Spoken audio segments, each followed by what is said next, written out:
सभी को राम राम। और आज पुरुषोत्तम मास का 16वां दिन है और मैं आप लोग को पुरुषोत्तम महात्मा के 16वें अध्याय की कहानी सुना रही हूँ। सभी को जय श्री राधे कृष्णा।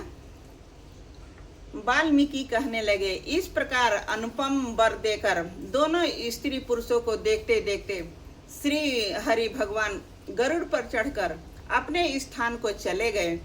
कुछ काल व्यतीत होने पर गौतमी के पुत्र उत्पन्न हुआ और सुदेव ने पुत्र के उत्पन्न होने पर अति प्रसन्नता के साथ श्रेष्ठ ब्राह्मणों को बुलाकर जाति कर्म किया और स्नान कर ब्राह्मणों को बहुत सा दान दिया।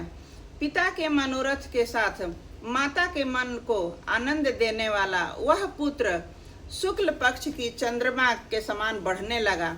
तब पिता ने पुत्र को यज्ञोपवीत संस्कार कराकर गायत्री मंत्र का आदेश दिया और वह पुत्र तब ब्रह्मचर्य व्रत का पालन करने लगा। वाल्मीकि ऋषि कहने लगे, एक समय करोड़ों सूर्य के समान कांति वाले देवल ऋषि वहां पर आए। उनको देखकर वह सुदेव ने उनके लिए आसन बिछाया।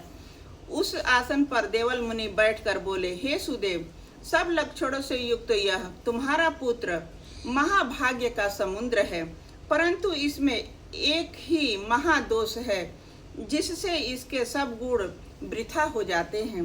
हे सुदेव, तेरा यह पुत्र 12वें वर्ष में जल में डूबकर मर जाएगा, जिससे तू मन में सोच नहीं करना। होने वाला तो अवश्य ही होगा, इसमें कोई संशय नहीं है, इसका कोई उपाय नहीं है। वाल्मीकि जी कहने लगे, देवल ऋषि के ऐसे वचन सुनकर के सुदेव शर्मा पृथ्वी पर गिर पड़े और देवल मुनि इतना कहकर ब्रह्मलोक को चले गए। और सुदेव देवल मुनि के वचनों को स्मरण कर बहुत काल तक विलाप करते रहे।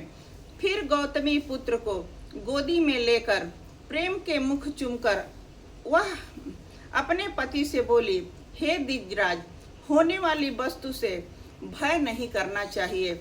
जो होने वाला है सो तो होकर ही रहेगा और जो नहीं होने वाला है वह कभी नहीं होगा।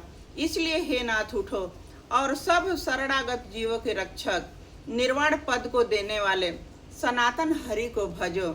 वाल्मीकि ऋषि कहने लगे, इस प्रकार सुदेव ब्राह्मण अपनी स्त्री के वचन सुनकर सतोगुण को प्राप्त हुआ और हृदय में हरि के चरण कमल को धारण कर अपने पुत्र से उत्पन्न दुख को तत्काल त्याग दिया।